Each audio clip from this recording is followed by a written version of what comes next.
For us, the thing that has been really fun is that I didn't really start a band with a bunch of musicians. I started a band with a bunch of friends who could play, and we're all just sort of a bunch of little art fags who want to get together and do little projects.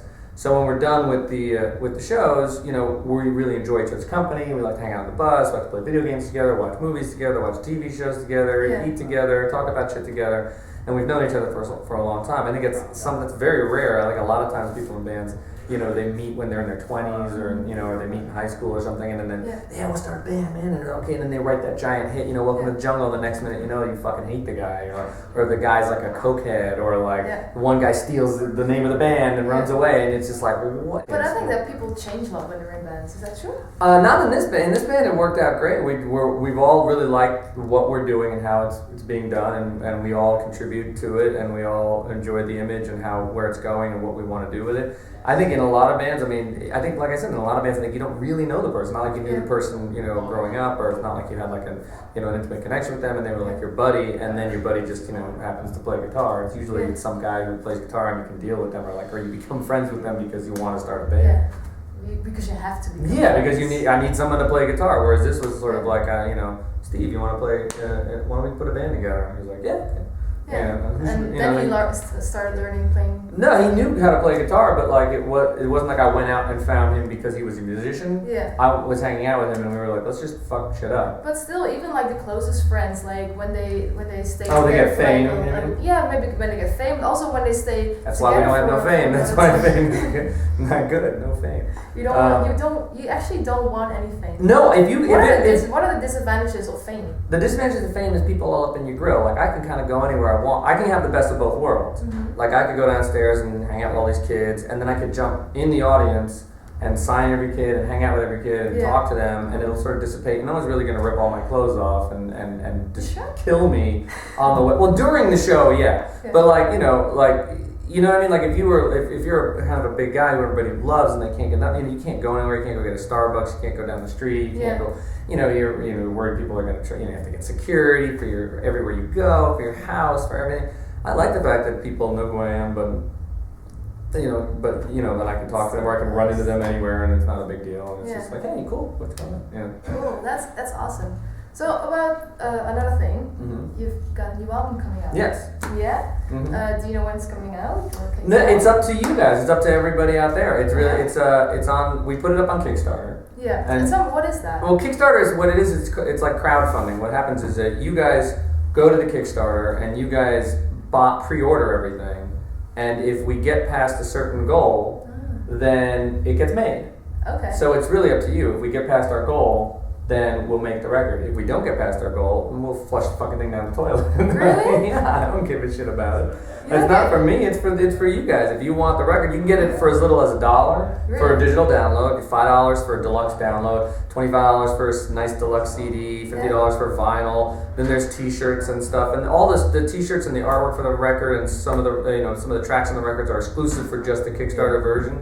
And then then there's also like kind of more wacky, or like not wacky, but more like one-off incentives, like there's a custom guitar from Steve's, or there's like scrims, backdrops we used on some of our older tours, and like Steve will write like a left-right song for you, with your name in it and all sorts of stuff. It's very personal. Yeah, there's a bunch of like personal, more sort of fan-oriented stuff, and there's also just the regular record. It's more expensive. Yeah, but you have to fund it. If you don't fund it, then it doesn't get made. So how much do you need for funding? Well, the goal I think is $150,000. Okay. Which I think is pretty reasonable, considering we're going to take that money and use it to make the record, manufacture. I mean, there's no middlemen. We got rid of all the middlemen. There's no middlemen anymore. I mean, there's no record company. There's no management. It's just us and the agents, and that's it. And like $1 is like really $1. Yeah, just pay. It's easy for the whole fucking album. I mean, most bands do that for like one song. Yeah, well, I figure it's fine that way, and then because that way, if you want something a little more special, you get the vinyl, or maybe you get the CD, and there's an exclusive T-shirt. Maybe you bundle it. It's all fun. Or you just get, or if all you can afford, and you're just the poorest of the poor, and you just have $1, then you can join in. And I think we have enough fans where we can make $150,000 on $1 each. You know what I mean? Yeah, exactly. But have you made the album already, or? No, the album's in here. Oh. So no one okay. will ever be able to Okay. steal it until it's ready. So And it's like if it. I know what it is. I've written like about 14 in here, and I know exactly But how it's they're all gonna in go. here. But it's all in here. So if it doesn't get made, there's like no cost that you guys. have Yeah, made. no, there's no, it doesn't happen. If we don't reach the goal, nothing happens. Really, but okay. But what about the fans that did put like money in there?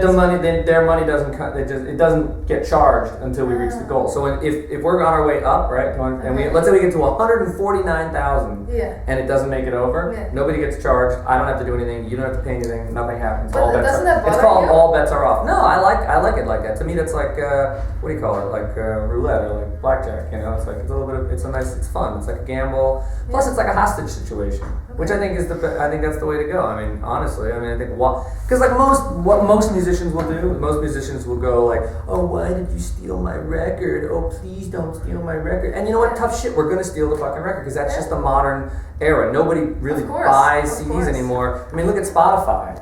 I mean, 1 minute everyone's fighting Napster, the next minute everybody's like, okay, Spotify's cool. And like, I've had millions of people tell me that, like, oh, listen to your record on Spotify.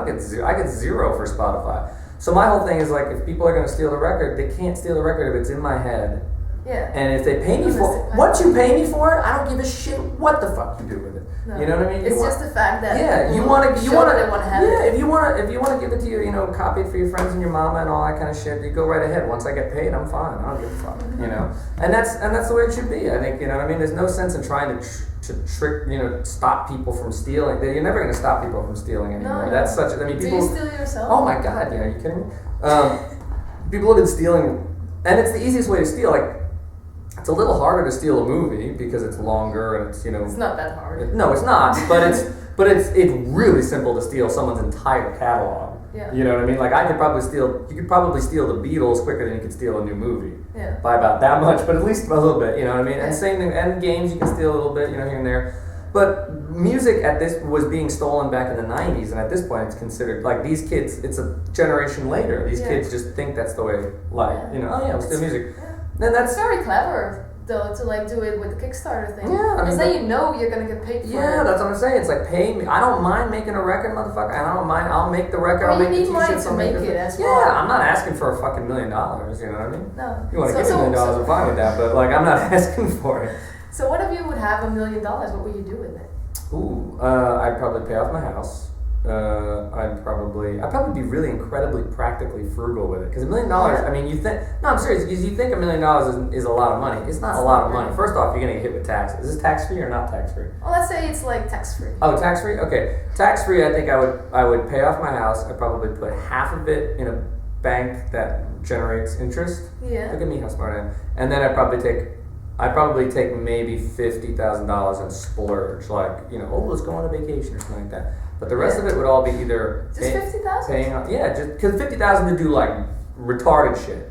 Like I wouldn't take like a couple $100,000 and go to like a casino or something like that. I'd take like $50,000 and be like, let's go on a vacation around the world. And if we lose this 50,000, then we lost it. And With whom would you go on a vacation? My wife. Nice. You're gonna have a lot of fun doing that. With what money? Why, you got $1 million for me?